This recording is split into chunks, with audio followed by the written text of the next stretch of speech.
Et bonsoir à tous et bienvenue sur le plateau de Croco Hebdo, le dernier rendez-vous de cette année 2012 avec toute l'actualité du Nîmes Olympique, les résumés de la 17e, de la 18e journée de Ligue 2 pour les Crocos. Avec nous pour parler de cette actualité, un joueur du Nîmes Olympique arrivé il y a un petit peu moins d'un an au sein du club. Il s'agit d'Habib Jean Baldé. Bonsoir Habib. Bonsoir. Merci d'avoir accepté notre invitation. Et puis face à vous, ils ont tout comme vous un petit croco tout enchapeauté du bonnet du Père Noël. Ils sont rayonnants, ils sont en pleine forme, ils pètent le feu, véritablement. Ce sont donc consultants Patrick Champ et Olivier Martinez. Bonsoir. Salut Bonsoir à tout le monde. Messieurs, on va revenir sur la 18e journée du championnat de France de Ligue 2 avec ce bon point du match nul ramené par l'AS Monaco, de l'AS Monaco par le Nîmes Olympique vendredi soir sur la pelouse de Louis II. Mais avant cela, comme chaque semaine, en tout cas, on essaie d'instaurer des petits rendez-vous comme ça. Je vous propose, messieurs, de réfléchir autour de la photo mystère. Regardez cette photo qui nous vient de nos collections quelque peu vintage du Nîmes Olympique. C'est ce qu'on appelle l'ancienne école Panini aussi. Un ancien joueur du Nîmes Olympique qui brilla, allez, on va le dire, il y a à peu près 35 années de cela, sous le maillot rouge et blanc. À tout hasard, Habib, lorsque vous voyez cette image, est-ce que vous avez une idée des joueurs auxquels nous faisons référence? Alors là, je n'ai aucune idée. Alors, on essaie chaque semaine, vous le savez, de rouvrir le grand album de famille du Nîmes Olympique. Alors, on va faire un tour de table. Non pas pour vous donner la réponse, parce qu'il faut que vous ayez le temps aussi de réfléchir éventuellement de jouer avec nous. Patrick, est-ce que vous savez qui est le joueur, sans dire son nom? Oui, j'étais avec lui, donc je connais. Olivier? J'ai une idée. Il a une idée. Bon, le public a aussi le droit de jouer, mais on en reparlera en fin d'émission. Pour revenir vers d'autres rouges et blancs, ceux de la principauté de Monaco, avec le 11 de départ, aligné par celui qui fut l'entraîneur du Chelsea, du Valencia, de l'Inter de Milan. Je veux bien évidemment parler de Claudio Ranieri, le coach de l'AS Monaco, avec ce 11 de départ, 2 pointes. Et un Touré, Olivier, qui faisait plutôt peur aux défenses de Ligue 2. Ouais, meilleur buteur de Ligue 2. On sait qu'il est capable d'enlever la décision à lui tout seul, donc à se méfier. En plus, ce duo, il est très très prolifique en Ligue 2 en tout cas. Du côté du Nîmes Olympique, voici la composition alignée par Victor Zonka qui essaie de fixer des habitudes autour d'une charnière centrale qui a fait ses preuves depuis maintenant un mois. L'absence de Moussa Sidibé qui se ressentait un petit peu légèrement au niveau d'un genou, qui laisse sa place dans le couloir droit à Jonathan Parpex. À la récupération au milieu défensif, Yassine Adou, qui a été préféré à Kamlanaeou aux côtés de Pierre Boubi. Et puis la pointe classique, Sédou Koné, avec juste derrière Vincent Granic, Mathieu Robaille et Nicolas Bénézé, à qui la confiance a été réaccordée après le bon match de Châteauroux. Tiens, avant de revenir sur le résumé de cette partie, je me tourne vers vous, Habib, pour un petit peu évoquer votre cas particulier. On vous avait laissé à la fin du championnat dernier, notamment buteur contre Luzenac au mois de mai dernier. Ensuite, il y a eu un été un petit peu compliqué avec des blessures. Est-ce qu'on peut faire un petit peu le point vous concernant, notamment concernant les blessures que vous avez eues depuis ces derniers mois? Oui, c'est sûr que pour moi, c'était un petit peu compliqué ces 6 derniers mois, puisqu'à la reprise au stage à Megève, je me suis blessé au pied, une fracture au métatarse. J'avais repris l'entraînement et la compétition au mois de septembre, et puis il y a eu une rechute. Du coup, on a pris un petit peu le temps de la cicatrisation, etc. Et donc là, je suis en phase de reprise, et normalement, à partir du mois de janvier, je devrais être disponible pour le coach. Avec un groupe, on le sait, qui évolue bien. C'est vrai que le poste de milieu défensif est un poste où il y a de nombreuses recrues. Depuis février, vous aviez été d'ailleurs appelé à renfort, après notamment, on se souvient, les blessures d'Abdelmalik Sissane ou encore d'Emmanuel Corrèze. Aujourd'hui, quel est l'esprit justement qui réunit tous les joueurs susceptibles d'évoluer à ce poste? Non, mais c'est vrai qu'il y a un bon groupe. À ce poste, il y a de nombreuses solutions à la disposition de l'entraîneur. Voilà, ben c'est très bien. La concurrence, comme on dit, ça fait avancer tout le monde. Donc ben, on se donne à fond à l'entraînement. Et puis le week-end, l'entraîneur il fait ses choix, il n'y a pas de souci. Et on le voit, tout est possible, puisque il y a encore quelques semaines, c'était comme Lanaeou qui était associé aux côtés de Pierre Boubi. Et là, depuis 2 matchs, c'est Yassine Adou qu'on retrouve à ce poste. Je vous propose justement de revenir à l'image sur ce match de la 18e journée de Ligue 2, AS Monaco, Nîmes Olympique. Claudio Ranieri, l'entraîneur italien de l'AS Monaco, avait mis ses joueurs en garde mercredi dernier en les menaçant de les tuer s'ils ne remportaient pas leur match face à Nîmes. En cette 18e journée de Ligue 2, la température fraîche et le crash n'ont guère inspiré les rouges et blancs de la Principauté. Quelques minutes après le début de la partie, ce sont des Limois totalement décomplexés qui allaient mettre à mal les nerfs du jeune gardien remplaçant Martin Sourzac, coupable d'une grosse faute de main sur le coup franc direct du meilleur buteur croco Vincent Granic. 1-0 pour les Marines du Nîmes Olympique dès la 4e minute de jeu. La partie ne pouvait pas mieux débuter pour les hommes de Viktor Zvenka. I'm very proud for my player because it wasn't easy.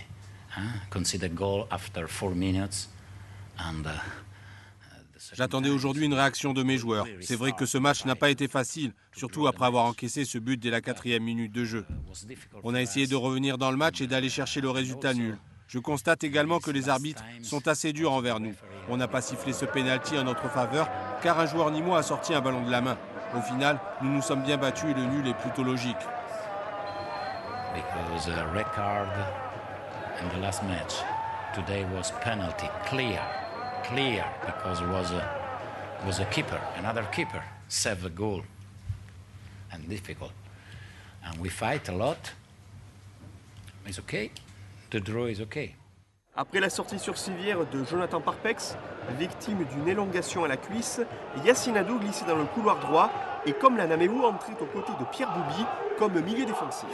Plus offensif en fin de première période, les Monégasques allaient égaliser dans les ultimes secondes du temps additionnel, également sur coup de pied arrêté, grâce à ce coup franc impeccablement tiré par Giorgio Tsavelas, un partout à la mi-temps.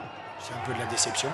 Bon, maintenant, faire un bon match nul et faire 1-1 à Monaco, on aurait peut-être signé avant le match. Mais bon, vu notre prestation de deuxième mi-temps, avec les occasions qu'on a, je pense qu'on aurait dû plier le match.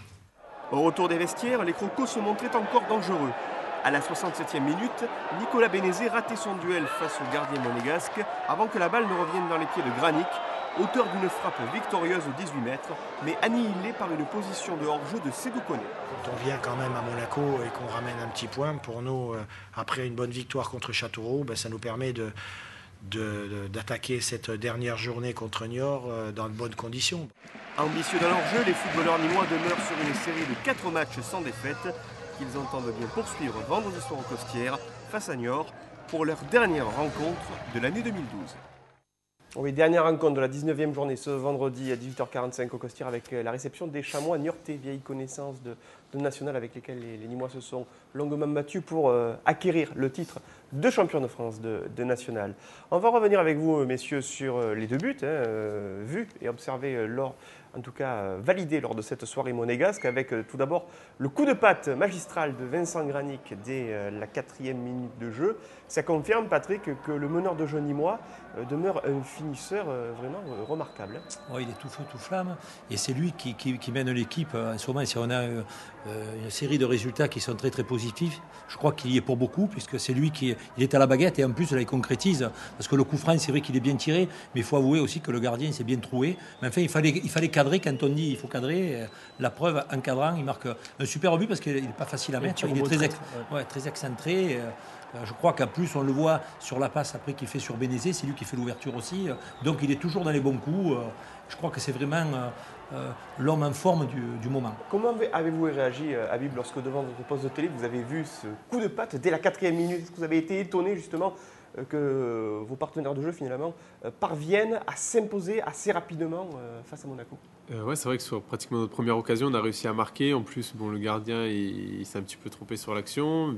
Tant mieux pour nous. On s'est dit qu'à 1-0, je me suis dit qu'on pourrait jouer notre jeu de contre-attaque. On aime bien être un petit peu derrière, attendre et puis contrer les équipes. Donc ça nous convenait bien. Et c'est vrai qu'avec Cyril dans les buts, je pense qu'on l'a plutôt bien fait, quoi. Et qui plus est Cyril Merville qui restait sur une bonne série sans avoir encaissé de but, des Monégasques qui allaient pousser énormément jusqu'à la fin de la première période, jusqu'à la 48e minute, plus 3 dans le temps additionnel, Olivier, jusqu'à ce qu'il y ait ce coup de patte, là encore un coup de pied arrêté de Tsavelas qui allait permettre aux Monégasques d'égaliser. Alors dans le jeu, on va dire que c'était plutôt logique au vu du pressing monégasque. En tout cas, il y a aussi des très très bons tireurs de coups francs du côté de la Principauté. Après, est-ce que la faute elle y est réellement? Ça, on peut en discuter. Par contre, sur le coup franc, il n'y a rien à dire. Il est magnifiquement bien frappé, il a la puissance, il a tout ce qu'il faut pour la mettre au fond. Il n'y a rien à dire. Là, il pourrait y faire Cyril Merville. ne peut que s'incliner. Et en revanche, beaucoup de regrets dans la voix de Victor Zvenka quant aux occasions de la seconde période qui n'ont pas été converties, qui auraient peut-être permis, comme l'avait prédit d'ailleurs Sédou Koné au micro de Croco Hebdo l'avant-match jeudi dernier, de ne pas ramener non seulement un point, mais de ramener des points, c'est-à-dire 3 points, la victoire. L'AS Monaco qui s'en sort bien, y compris dans les colonnes du quotidien L'Équipe, samedi matin. En tout cas, Claudio Ranieri, lui, a préféré entre guillemets, taper sur l'arbitrage pour un penalty non sifflé et dire que ce match nul était plutôt logique. Je vous propose de l'écouter. I don't have one system of the match. You know, we start with the 4-4-2. Il n'y a pas qu'un seul système de jeu à Monaco. On a démarré la saison en 4-4-2 avant de passer en 4-3-2-1. On change beaucoup, à vrai dire. Because both the system are good and aren't good.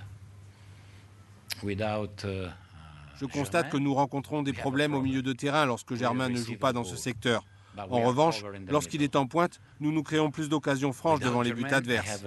One midfielder more, we cover better, but I don't have a player like Germain. And then I have to choose every time. Easy for us every time to play. Il n'est pas aisé de jouer dans ce système de jeu, car cela crée des situations de contre pour l'adversaire. C'est plus facile d'appliquer une couverture défensive avec 3 milieux de terrain.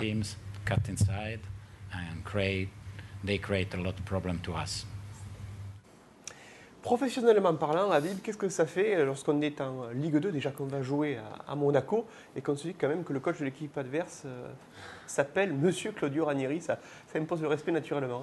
Et c'est vrai que ce n'est pas tous les jours qu'on a ces types d'adversaires-là, mais je pense que comme on les avait déjà joués en Coupe de la Ligue et qu'on s'était rendu compte que finalement ils n'étaient pas si exceptionnels que ça, je pense qu'on a été là-bas assez libérés en se disant qu'on avait vraiment un coup à jouer, quoi. Parce qu'ils s'en sortent bien aussi en Coupe de la Ligue face à nous. Ça fait 2 matchs nuls si on regarde bien. Il y a encore un but dans le temps additionnel, parce que Monaco va chercher les prolongations bien, les Monégasques. Sur un but dans le temps additionnel, Patrick. Je crois que depuis le match de Lens qu'on avait perdu au Costières, on a trouvé quand même une équipe. C'est d'abord les mêmes joueurs. C'est la même ossature, à un ou deux joueurs en fonction des suspendus ou des blessures. Et je crois qu'en plus la sérénité de Victor Zvenka y est pour beaucoup, parce que il n'a jamais dramatisé. En ayant perdu, on était à un point quand même du premier relégable. Et je crois qu'il amène une sérénité, une confiance. Et moi, je compare Granic un peu le fils de Zvenka, parce que quand il joue tranquille, quiétude, et ça donne toujours des bons ballons, toujours la bonne solution. Donc je crois que c'est quelque chose de très positif pour le club. Le père et le fils de Claudio Ranieri, en passant par Vincent Granic, on revient vers le coach nîmois, Victor Zvenka. Moi, cette équipe, elle est revenue dans un 4-4-2. Ça faisait longtemps qu'elle ne jouait pas dans ce système. Je craignais surtout le duo Touré et Germain, parce que toutes les prestations que j'avais pu voir en début de saison, ils m'avaient fait une très belle impression, parce qu'ils jouaient collectivement tous les deux, ils jouaient très bien. Ils jouaient un pour l'autre, donc c'est quand même Germain, oui, un bon jeu de tête, Touré un bon jeu de tête. Donc c'était s'il y avait des centres, quand même 2 joueurs très dangereux. Depuis quelques semaines, on trouve une assise défensive qui nous permet de bien voyager. Donc quand on est aussi solide, on sait que cette équipe est capable d'avoir 3-4 occasions par match. Donc on n'a pas su les exploiter encore une fois. Mais on se rend compte quand même que il y en a. Le travail commence à payer. Et puis il faut dire aussi qu'il y a quand même aujourd'hui une grosse ossature de l'équipe qui ne change plus. Donc les joueurs commencent à prendre des habitudes, ils se connaissent mieux, ils se replacent ensemble plus facilement, ils se parlent. Et puis sur le plan technique, chacun se trouve bien. Donc l'équipe progresse aussi. Tout le monde a appris à se connaître, aussi bien les joueurs entre eux que moi vis-à-vis du groupe. C'est vrai qu'on a travaillé très dur dans la préparation. Et après, on a su aussi faire des moments un peu calmes. Un match AS Monaco Nîmes Olympique que vous retrouverez sur TV Sud la semaine prochaine avec aux commentaires Patrick et Olivier. On va observer, messieurs, une courte pause et décliner une page de publicité avant de revenir pour la deuxième partie de Croco Hebdo. Revenir sur cette rencontre de la 17e journée de Ligue 2 et la belle réception et la victoire face à la Berrichonne de Châteauroux. C'était mardi dernier au Costières.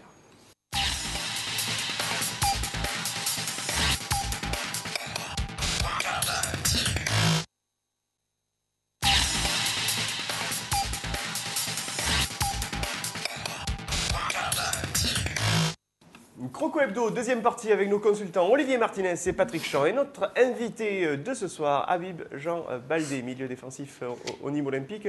Avec, on l'a dit, vous concernant Habib, ce souhait de réapparition, de revenir sur les terrains à partir du mois de janvier.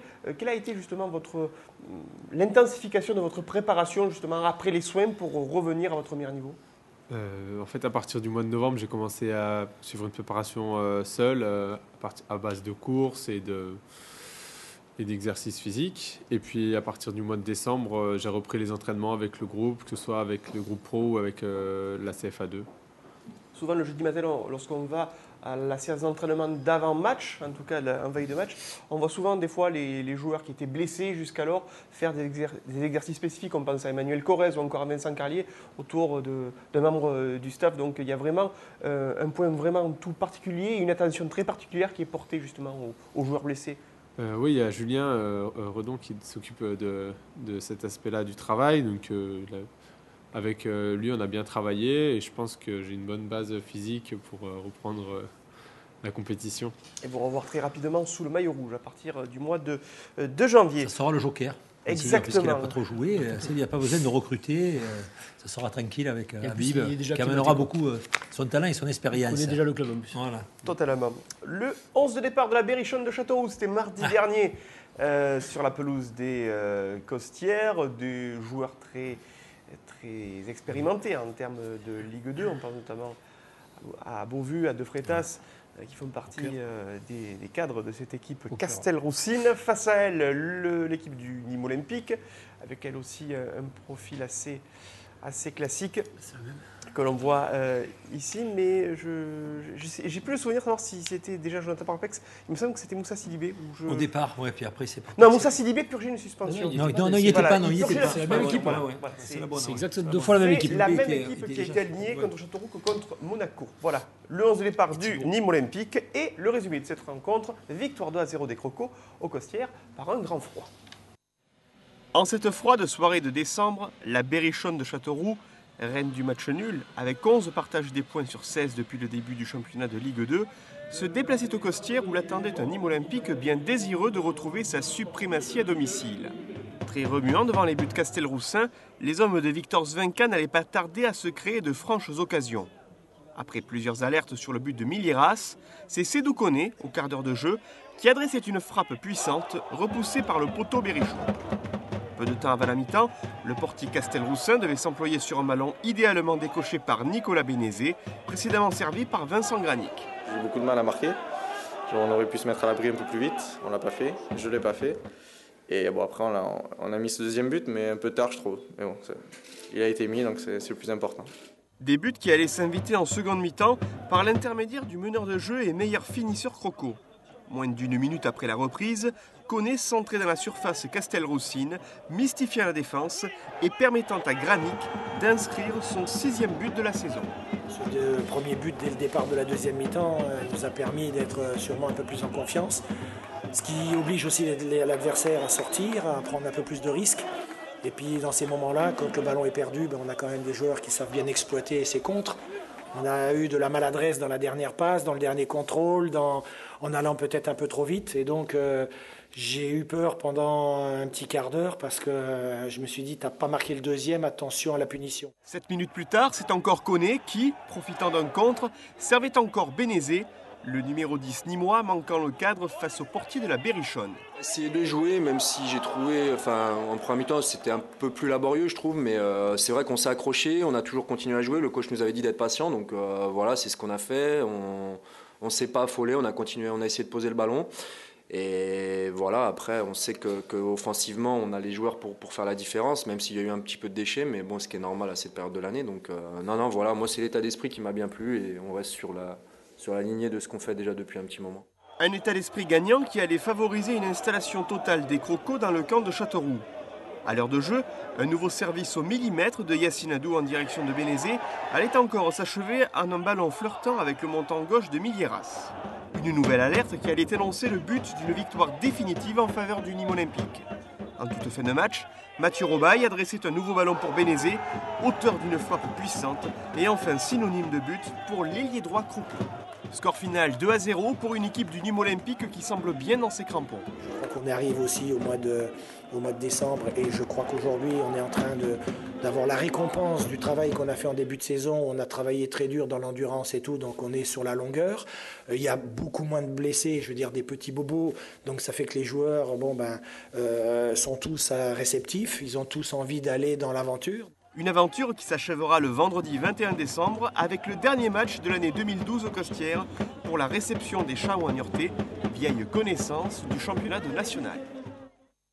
Oui, Niort, je le disais, vieille connaissance, ce qui nous permet de nous plonger un petit peu dans ce qu'a été la saison 2011-2012. Habib, avec votre arrivée en février, cette fête de saison pléthorique avec cette série de victoires, quasiment pas de défaite pour le 11 alors coaché par Thierry Froger.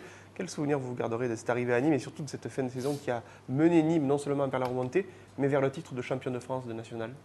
Moi, j'en garderai d'excellents souvenirs. C'est vrai que quand je suis arrivé, on était dans les 3 premiers et puis après, on n'a pas perdu un seul match. Ça nous a permis d'être champion. Il y avait un peu de pression au club, mais on a bien géré ça. On ne faisait pas forcément des bons matchs, mais on était solide et solidaire. Et puis, on a fait ce qu'il fallait pour atteindre l'objectif. Et à la fin, c'était vraiment une belle délivrance. On était vraiment tous très heureux. On espère voir des buts également vendredi au Costières à partir de 18h45.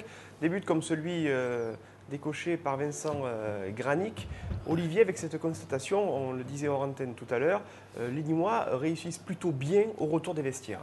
Oui, on a pu remarquer pour ceux qui suivent le club de près que les entames de mi-temps, que ce soit la première ou la deuxième, sont toujours assez tonitruantes pour les Crocos.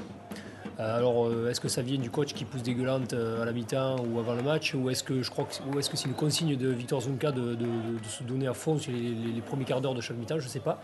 En tout cas, ça paye parce que lorsqu'il concrétise, derrière, on mène au score et c'est plus facile de gérer un match et de l'amener vers la victoire ou au moins vers le nul en menant au score que l'inverse. Donc, pour l'instant, c'est une tactique qui paye plutôt bien pour les Crocos. Mener au score, et lorsqu'on va voir le deuxième but, Patrick, après quelques loupés de Nicolas Bénézé, on se rend compte que non seulement les Nîmois se créent des occasions, mais ne laisse pas le doute s'installer face à une équipe de Châteauroux qui aurait pu écoper d'une addition beaucoup plus salée. Oui, effectivement, si on avait eu la réussite, je pense qu'ils auraient pu en prendre 5. Il n'y aurait rien eu à dire.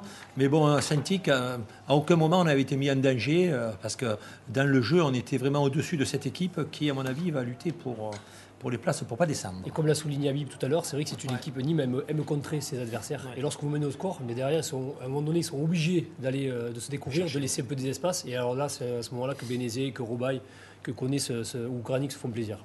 On va découvrir les résultats de cette 17e journée de Ligue 2. Il y a 2 tableaux à vous montrer.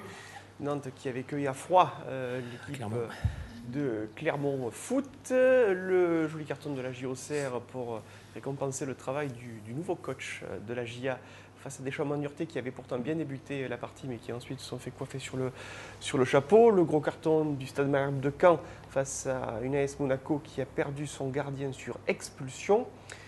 Puis d'autres résultats, joli carton de Nice 3-0 face au Havre, Angers qui l'emporte 4-1 sur la pelouse de Laval, Le Mans qui s'impose face au Gazélec, et la victoire de Nîmes et le report du match Sedan-Dijon pour la 18e journée. C'était vendredi dernier, il y a eu quelques surprises également.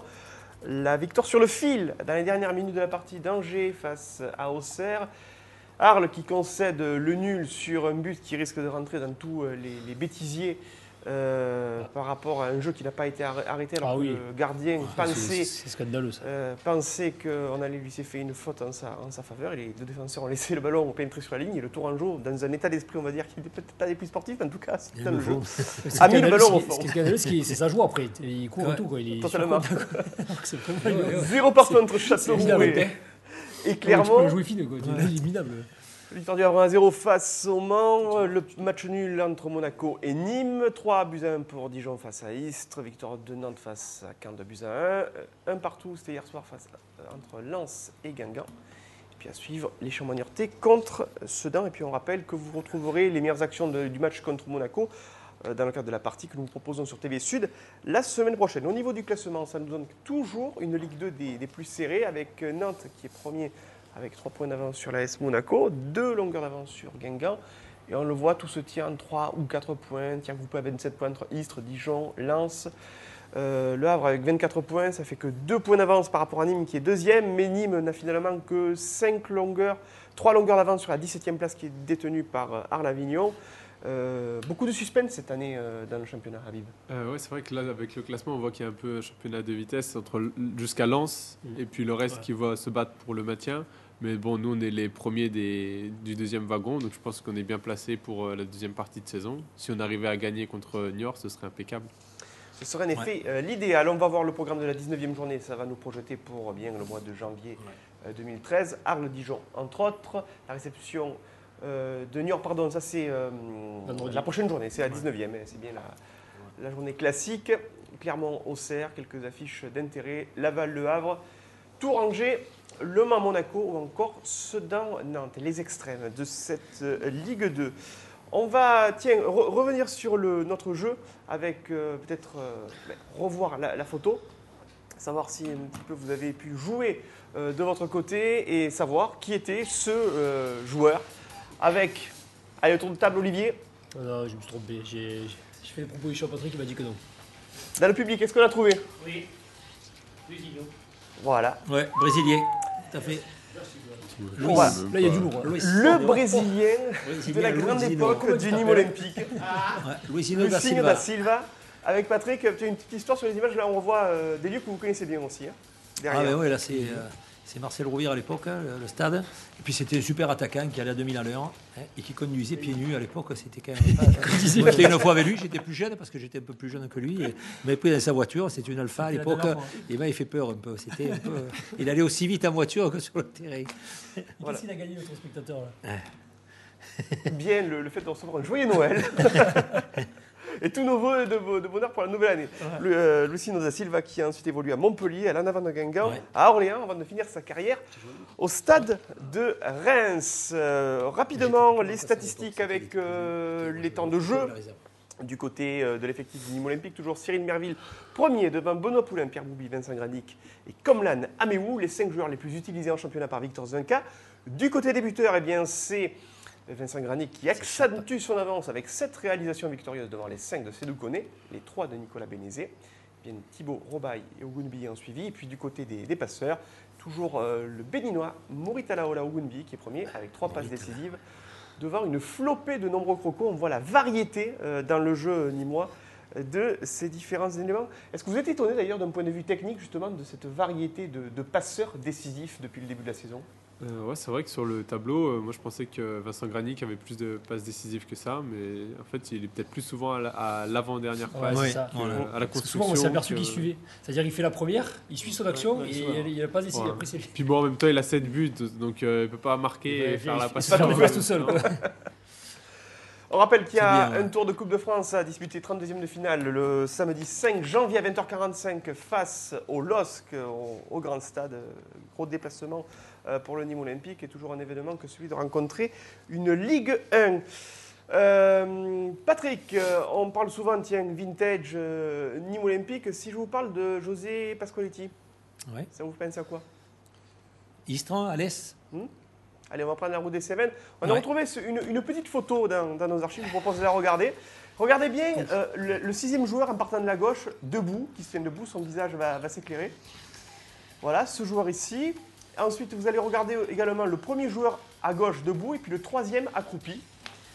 Est-ce que vous êtes capable de nous dire quels sont ces joueurs? C'était un quiz aujourd'hui. C'était Alès, il y a Pascoletti.